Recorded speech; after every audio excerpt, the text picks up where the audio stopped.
Episode 41 এর শুরু ওখান থেকেই হয় যেখানে গত এপিসোড শেষ হয়ে গিয়েছিল। না, আমি আর্লং পার্কে এসে বলে আমি তোমাকে মারার জন্য এসেছি আর্লং। আর্লং বলে তুমি কি এখনো বুঝতে পারোনি? এই 8 বছরে কতবার আমাকে মারার চেষ্টা করেছিলি? অ্যাসাসিনেশন, পয়জন, স্নেক অ্যাটাক কতভাবে চেষ্টা করেছিলি? আমাকে মারতে পেরেছো কি? তোমার এতদিনে এটা বোঝা উচিত ছিল যে তোমার মতো সামান্য মানুষ কখনোই আমাকে মারতে পারবে না। এখন ভালো করে শোনো, আমি তোমাকে মারবো না এবং তুমি এখান থেকে পালাতেও পারবে না। তোমাকে সারা জীবন আমার জন্য ম্যাপ বানাতে হবে। এখন আমি তোমাকে দুটি অপশন দিচ্ছি। যদি তুমি নিজের ইচ্ছে আমার হয়ে কাজ করো তাহলে আমি গ্রামবাসীদের এখান থেকে যেতে দিব, কিন্তু যদি তুমি না আসো তাহলে তোমাকে ছাড়া আমি এখানকার সবাইকে মেরে ফেলবো। এখন তুমিই বলো, তুমি কি আমার ফ্রেন্ড নাকি তাদের? না, আমি অনেক চিন্তায় পড়ে যাই। কিছুক্ষণ পর সে গ্রামবাসীদের বলে আমাকে ক্ষমা করে দিও, এখন তোমাদেরকে আমার সাথে মরতে হবে। গ্রামবাসীরাও তার সাথে একমত হয়। আর্লং বলে মনে হয় সবাই মরতে চাচ্ছে। এদিকে নজিকো লুফির জ্ঞান ফেরানোর পুরো চেষ্টা চালাচ্ছে। তখনই লুফি নজিকোর হাত ধরে ফেলে। লুফি তার পেটে থাকা সমস্ত পানি জোরে বের করে দেয়। এটা সবাই দেখতে পায়।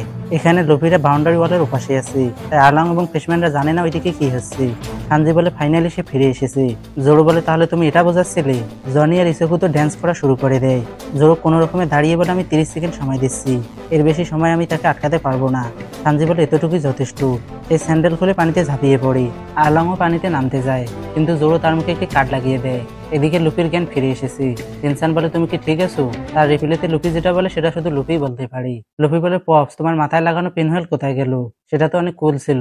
এদিকে আর্লং জোরোর উপর অ্যাটাক করার জন্য এগিয়ে আসি। তখন একটি ডিম এসে আর্লং এর উপর লাগে। উসব চিৎকার করে বলে চিন্তা করতে হবে না জোরো, আমি তোমার পেছনেই আছি। সবাই উসবকে খুঁজতে থাকে। আসলে উসব অনেক দূর থেকে অ্যাটাক করেছিল। সানজি যে ভাঙ্গা দিয়ে বাইরে গিয়ে পড়েছিল সেখান দিয়ে উসব ডিম ছুড়ে মেরেছিল, তাই কেউ তাকে ঠিকমতো দেখতেই পারছে না। উসব এসে বলে আমি একজন ফিশম্যান লিডারকে হারিয়েছি, তার ফেস দেখতে এরকম ছিল। এখন যেহেতু আমি এসে গেছি তাই এই লড়াই খুব শীঘ্রই শেষ হয়ে যাবে। আমাদের এখন শুধু আর্লংকে হারাতে হবে, তাই না? আমার উপর ছেড়ে দাও, আমি তাকে আটকাচ্ছি। মানে উসব আলাদাই কনফিডেন্স নিয়ে এসেছে। হাসিও আস্তে আস্তে দাঁড়াতে থাকে। উসব বলে আর্লং এদিকে দেখো। উসব তার রাবার ব্যান্ড অফ ডুম অ্যাটাক করে দেয়, কিন্তু তার রাবার ব্যান্ড অন্যদিকে চলে যায়। আমি বলে গাদা এসব কি অ্যাটাক করছো? জোরো আর্লং এর উপর অ্যাটাক করে দেয়। আর্লং তার নাক দিয়ে জোরো স্বর আটকিয়ে ফেলে। হাসি ভয়ে তার চোখ বন্ধ করে রেখেছি। এরপর সে চোখ খুলে বলে রাবার ব্যান্ডটি তো আমার দিকে আসছিল। উৎসব বলে দেখেছো, সে ছিল আমার টার্গেট। নামি বলে তুমি তো আর্লং এর কথা বলেছিলে। হাসি পানিতে ঝাঁপিয়ে পড়ে সানজিকে মারার জন্য। আর্লং তার মাথা দিয়ে জোর আঘাতে জোরে মারে। এদিকে সানজি লুপির ওখানে প্রায় পৌঁছাতেই চলেছে। নজিকো তার পুরো চেষ্টা চালাচ্ছে লুপির পাস হারানোর। হাসিও ফুল স্পিডে সানজির দিকে যেতে থাকে। সানজি ইশারা দিয়ে নজিকোকে সত্যি বলে, কিন্তু নজিকো সানজির পিছনে আসে, কারণ হাসি পাঁচ মারার জন্য জোরে আসতে থাকে। নজিকো এসে তার সামনে দাঁড়িয়ে যায়। অন্যদিকে আর্লং জোরের গলা চেপে ধরে ভাসিয়ে রেখেছে। আর্লং বলে এত ব্যান্ডেজ কেন লাগিয়ে রেখেছো? কোথাও থেকে পড়ে গিয়েছিলে নাকি? সে টেনে ব্যান্ডেজ খুলে ফেলে, কিন্তু জোরের আঘাত দেখে আর্লং এরও রুহু ভয়ে কেঁপে ওঠে। নামি সহ সবাই শক হয়ে যায়। এটাই হচ্ছে সবচেয়ে শক্তিশালী সর্সম্যানের কাছ থেকে পাওয়া আঘাত। সেন্সরশিপের কারণে ঠিকমতো বোঝা যাচ্ছে না, না হলে বুঝতে জোরো কতটা ব্যাডাস ক্যারেক্টার। জোরোর শরীর থেকে রক্ত পড়তে থাকে। আর্লং বলে এই লোক এরকম আঘাতের পরও কিভাবে বেঁচে আছে? আমি যদি এখনই তাকে না মারি তাহলে সে আমাকে মেরে ফেলবে। জোরো বলে যদি কারো আঘাত খুলে যায় তাহলে সে কিছুই করতে পারে না। আর্লং বলে এখন তুমি তোমার অবস্থা বুঝতে পারছো? জোরো বলে আমি আমার কথা বলছি না, আমি অক্টোম্যানের কথা বলছি। আমি আগেই বলেছি আমরা এই লড়াই জিতে গেছি। এরপর পানির নিচের সিন দেখানো হয়। হাসি পাঞ্চ মারতে পারে না, তার পুরো শরীর থেকে রক্ত বের হতে থাকে। সানজি কিং মেরে পাথরটি ভেঙে ফেলে।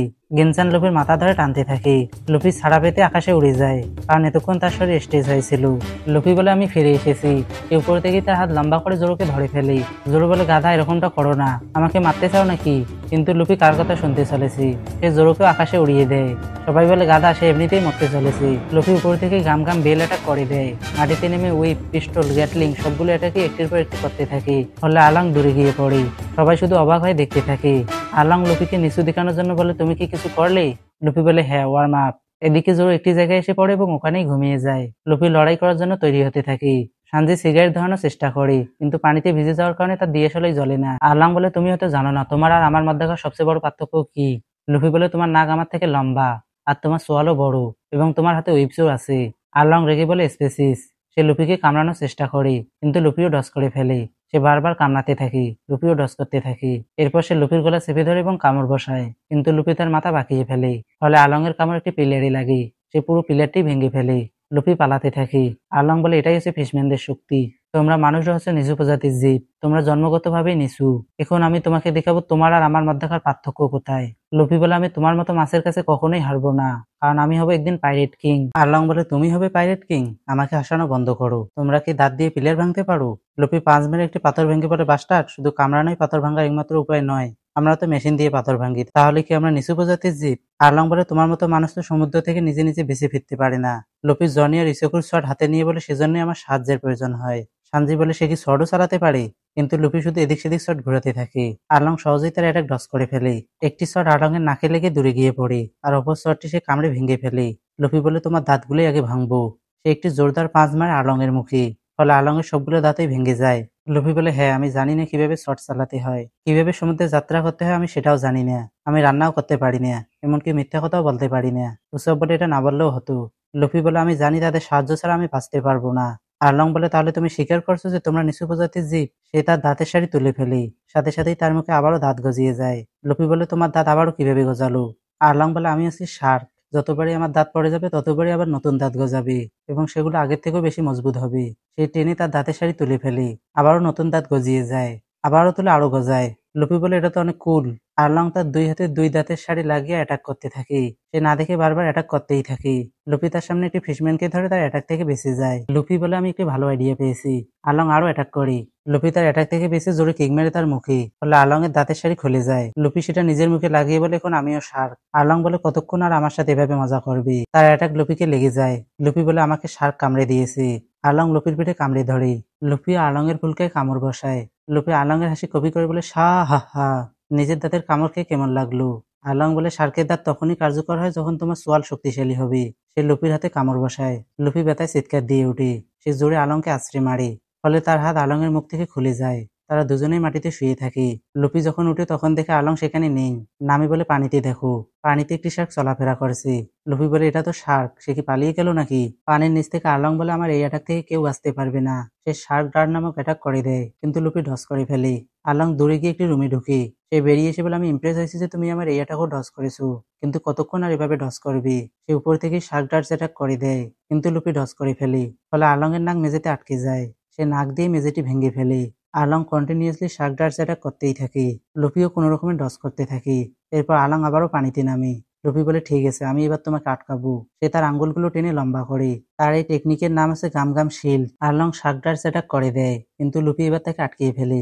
লুফি গিয়ে আর্লং পার্কে আটকে থাকে, আর বলে, তোমার এই টেকনিক আর আমার উপর কাজ করবে না। আর্লং আরো অ্যাটাক করে, ফলে লুফি নিচে পড়তে থাকে। আর্লং বলে, এবার আর ডস করতে পারবে না। সে আবারও শার্ক ডার্টস অ্যাটাক করে দেয়। লুফি তার আঙ্গুলগুলোকে নেটের মতো করে আর্লংকে নিচে আনে।